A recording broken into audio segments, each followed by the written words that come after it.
Hi, welcome to today's episode. This is episode 7 of the Author Podcast. No, I can't believe it. Lucky 7. And I haven't even given up yet.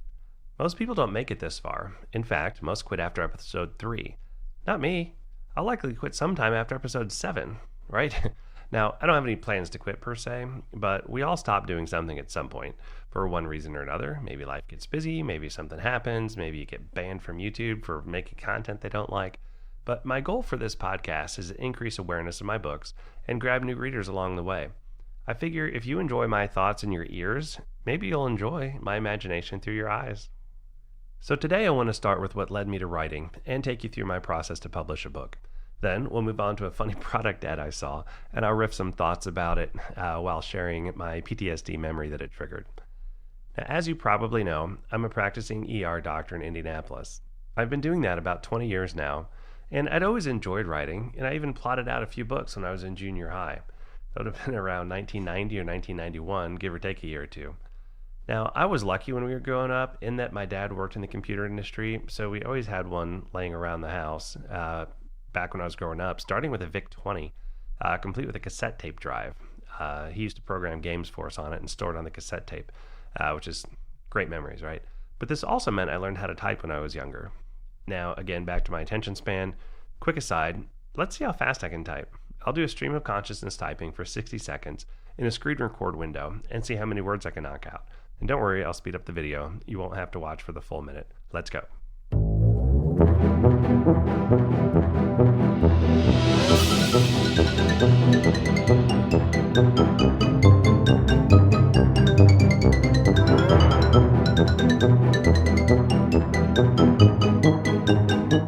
Okay, not bad. Of course, there's some typos, but authors will tell you, worry about that stuff later. It's important to get the story onto the paper and then go back and edit later. When your mind gets into a zone, you just keep rolling with it. It's also suggested that you stop writing when you're still in the zone, when the words are coming easily and your mind is just bouncing from idea to idea, rather than going until you have nothing left and then stopping. Now, if you stop when you're still on a roll, you'll likely continue that momentum when you sit down again and your mind is fresh, because you knew what you're saying and you knew where you were going. And it's just better to stay in your train of thought. And what I'll do is kind of write notes of where I'm at. So hey, if you're enjoying these videos, please take a moment, click the like button and subscribe. It helps me grow my audience, and the positive feedback encourages me to keep pressing on with them. And I love comments too, so please drop one below if you have a moment. Even if it's rude and disrespectful, go ahead and do it. I'll respond to that too. So back to writing. Now, I think college was my first attempt I made at truly writing a book. Now, I developed a love of sailing and all things tropical island related, so I wanted to kind of merge those together and write something that touched on them. So I created a rough outline of a story involving a sailor who ends up with serious damage to his boat, and he ends up stranded on a remote island. Has to build shelter, obtain food, water, kind of all the things, right? Ultimately, he's there long term. Storms come, tries to fix a boat to self-rescue. So proud of that story and the timeline. And it had some drama, some struggles, some danger. It was mine, and let's go write this thing. So then I showed it to my girlfriend at the time, who said, "Oh, so it's like Robinson Crusoe." Zing, right? Of course, it was exactly like that. So, dang it. Set it to the side and said, well, we need to come up with another plot. So, after some time, I'm like, hey, let's come up with a genius IT tech guy. And he created a new system for interacting with computers. Again, this is late 90s now. I'm in college at IU. Bluetooth isn't a thing. Wireless mouses, keyboards, those aren't a thing. I'm actually selling computer books online through my own website. I think it was called tightweed.com, just kind of a random thing from the dictionary. And I was at trade shows also, and this is all while I'm pre-med in college. So I've always been driven to have some sort of business activity, even though I'm terrible at organization. But my tech guy character in the book puts wires inside his fingers. He's got a holographic keyboard displayed on his desk, and just by moving through it, it figures out what he's doing. His operating system reacts to his movements and has a rotating desktop view, like inside itself, that hadn't been released yet, just multiple panes available virtually. Basically, this was going to blow away Mac and Windows, and everyone was going to want it. The IT world's commenting on how this Titan is just taking over and how he basically reinvented the wheel. But somebody said he didn't just reinvent it. He put a patent on it. Hence the title, Patent the Wheel. Now, I would still like to use that title somehow, but nothing's come to mind yet. But of course, like all good ideas in college, I never wrote the book. I sketched some chapter outlines on yellow legal pads and tossed them in a manila envelope. I found them actually when we moved last year. It's crazy that I'm now working on my ninth book and have several more completely outlined and just waiting to be written. And then I find the initial attempt I made way back in college. So fast forward to medical school, I continued to pursue IT side projects and eventually settled on a blog. Back before blogging was actually a term. My cousin and I started it together. We called it medschooldiary.com. I'll try to get a picture here. But we posted updates on what it was like to go through medical school and gave some pretty raw looks at it emotionally for those interested in following along. We had friends, we had family, nobody knew what it was like. And so we just wanted to make that available to people to see. We eventually expanded to other students and added pre-med, dental, ophthalmology, and a few other professional graduate programs. I think we had over 30 people writing for us at one time. We sold the site to studentdoctor.net for a few $1,000s and called it a day. Here's a copy of the page from the Internet Wayback Machine. It's a great site if you've never been there. But we had over 14 million views back then, which is impressive. I made about 800 entries on my site through medical school. Later, I had an author reach out to me and ask if she could use those to write a book on what it was like to go through medical school. And I said, of course, you can do that, yeah. And then our posts were actually used in her book, a nonfiction look at medical school. So I thought that was pretty cool. But I didn't do much with writing in residency or my first 15 years as an attending physician. I ran through a huge list of hobbies, but nothing really stuck. Most of them related to creativity in some regard. Screen printing, laser engraving, 3D printing, leather journal making, lots of other random ones also. But I like to be creative and artistic, but I can't take a pen or a brush and, make something beautiful. I don't have that skill. I'm not Hunter Biden. But I need to control a piece of technology that actually creates the piece. Enter novel writing. So now it's 2020, COVID. I hate to even mention it. I hate what it did to our society and what our society did in response to it. There's so many lessons that we could have learned that we didn't from our mistakes, but that's for a different video. But when COVID hit, I had a lot of downtime. Now it's crazy, right? I'm an ER doctor in the midst of the worst pandemic of our lives, and it seemed like it was going to bankrupt the healthcare industry because it basically shut the whole system down. No one was providing care. All the outpatient offices were closed and surgeries were canceled. And for the first 6 weeks, no one was coming to the ER, despite it not really being in our state yet. Nobody had PPE, so they just shut everything down. I mean, as an ER group, we couldn't even make payroll. We weren't seeing any patients. And now I figured I could dwell on that untenable situation and just rot in fury and worry about the future, or I could escape into an artificial reality. And it was time to learn how to write. So I have a very active imagination that helps with plotting stories. Gets me into trouble sometimes with jokes I make, but what are you going to do? So I sorted out the plot of a story in a few hours and wrote it all down in a Google document. Then I grabbed my colleagues and say, hey, let me tell you a story. And the best part was that the story ended up with the setup for a sequel. My colleagues were either just being polite or they thought it was a pretty good idea. Then I thought about another plot and shared that with them. Again, it was well received. Again, maybe because we weren't doing anything in a slow COVID time or because they really did like it. There's one way to find out though. So I decided it was time to learn how to do it. So I bought a few books on writing from Amazon, watched a lot of YouTube videos, and I watched a master class by James Scott Bell. And once I'd finished that, I knew there was a process I could follow. Like there was a formula to writing fiction, and that's something that I could follow. It's something I could do. So I skipped my first plot and dove straight into the second one, and that ended up being the first book I released, Redemption. I created my character Bryce Chapman to basically be a fictional version of myself. Down to the humor and everything. Write what you know, right? But by then I'd learned that if you want to be successful, then you should write multiple books in a series. Getting a reader is the hardest part of marketing. You got to grab that first person to take a chance on you. And once they like your first book, they'll probably read everything that you have, assuming they're all fairly similar genres. So that's why I say don't genre hop either, is what they say, right? But many readers won't take a chance with a new author if you only have one book out. So I knew I needed to get several books out, and a trilogy sounds great. So I finished the first book, then immediately started on the second and the third. Now, if I were smart, I'd put 15 books out in that series, but I wanted to write other things. I'm not writing to replace an income. I'm writing because I enjoy telling stories. Now, don't get me wrong. I would love to sell enough that I could retire, but that's a long way off.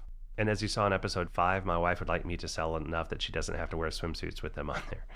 But for my first release, I shopped it to dozens of agents with 0 positive responses. They say this is typical. You need to submit to hundreds of agents. Now that just sounds absurd to me, and so I stopped doing it. I used a vanity publisher to get the first book out, which I deeply regret. And basically it's somebody, either a professional business or somebody on the side that you pay, who then in the back of it hires an editor, a cover designer, a formatter, then they release your book for you. All at an upcharge, of course, and probably a split of the revenue also. So I learned a lot about the process in doing it. It cost me a lot of money to buy my rights back and re-release the book on my own. And honestly, they didn't seem to care about the typos or promoting the book at all. I've self-published every book since that first one on my own. I use a professional cover designer and a proofreader, and then along with my wife as my alpha reader, then a small group of beta readers that changes from time to time, and then I format the book myself, either in Vellum or Atticus, and then I publish the files on Amazon. Now that I have 8 books out, I'm finally getting around to writing the first book I plotted, Seeds of Change. I actually really like this cover too. I'll show you what the cover looks like. It's available for pre-order on Amazon now. It was originally going to be called Plant the Seed, but I like the new title better. After the second book in my Perseus Eco-Terror thriller series, I'd wanted it to make the first in this series, but I got so excited about the plot of Murder Burger that I knocked this one out first and said, we'll just put this one as first. And I'm able to kind of blend them in well enough, I think, despite the overlapping timelines. Now, the third book is going to tie both plots together and hopefully be an action-packed, thrilling conclusion that kind of offers some redemption. And I know the general idea of where I'm going to go with it, but have not plotted it out yet. Again, way too many projects and other things in life going on. So I'm recording this on March 6th. It's my 21st wedding anniversary, so happy anniversary to my wife and biggest fan. She's currently in the basement working out, and we have a nice dinner planned for tonight at a steakhouse ran by a local couple that we know and are friends with. Their other restaurant, Taxman, is featured in my second book, Deception, as an Easter egg to them and the local crew here on the south side of Indianapolis. So from a technical standpoint, I do all of my writing inside Scrivener on my laptop. I keep the files on Dropbox, so there's a backup off-site, and I can open them on my PC or laptop, depending on where I'm at the time. But at least 98% of the time, I write on the laptop. So I purchased a 100-pack of ISBNs from Bowker. It seemed like a lot at the time, and it was over $500, I think. But they get used quickly. Each ebook, paperback, audiobook, etc. takes its own ISBN, and each re-release takes a new ISBN. So I didn't want to use the Amazon free one since I wanted to release my works wide, and the Amazon ISBN, I believe, can only be used on their platform. And I made like 43 cents each on each paperback sold outside of Amazon's platform, so I stopped doing that. Someday I'll go wide again, but for now I'm staying lazy and tied to Amazon. So that's my story of how I started writing novels. I'll get into the nitty-gritty, stepwise process in a future episode. But seriously, let me know in the comments if you're enjoying these episodes. They do take some time to do and edit. So if you have any questions about writing or my book specifically, drop them below. Send me an email, brianhartmanme@gmail.com. Okay, moving on to a product ad that I saw. So scrolling through Facebook, and Grainger pops up with another great one. They have a lot of odd things. This is a portable toilet flusher. And here's the picture that got me to start scrolling and click on the ad. Maybe it's because it was funny, maybe because it triggered my PTSD from residency. More on that later. So here's the image. Now look at this poor girl. Does that smile look natural or a little forced? Like she's thinking, please don't ever show this picture to anyone. Now in my opinion, she's got to be a nurse. If she's not medically trained, then they absolutely nailed the costume. She's got the clog shoes, the lanyard with a bunch of cards and phone numbers that the hospital attorney thinks you need on hand at all times, right? She even had the presence of mind to spin the badge around, backward, so that we can't see the hospital logo or her name. So what exactly is the product? It's a portable toilet flusher. Basically, if your building loses water supply and someone befouls a toilet, this machine can save the day.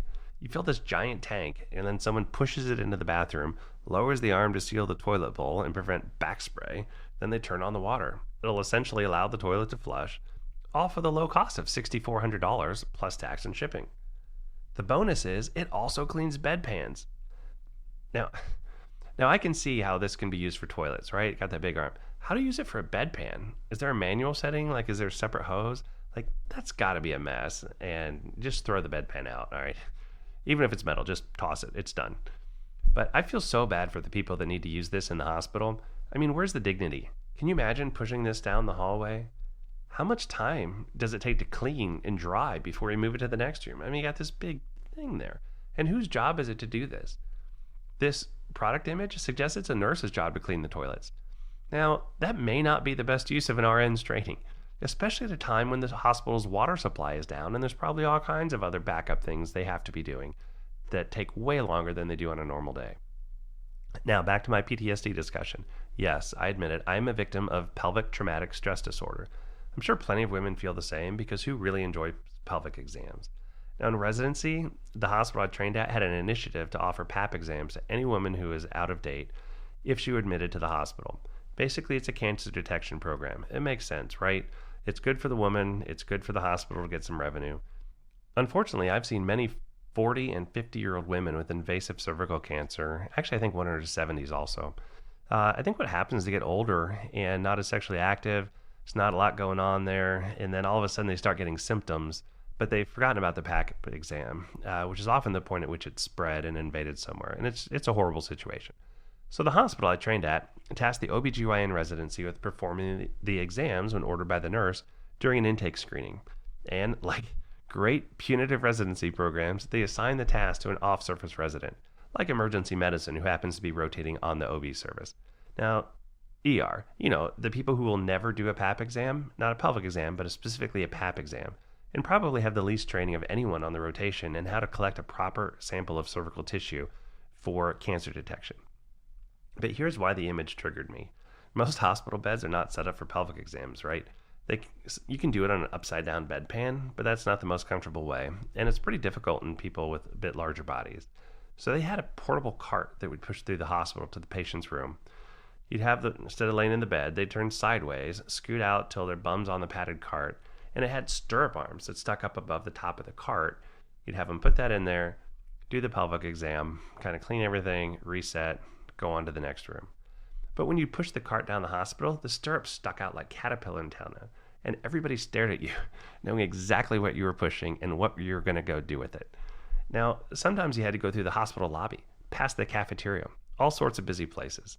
And the other residents openly laughed at you because they knew what was going on, and it's residency, right? There's a lot of stuff there. But it was so bad.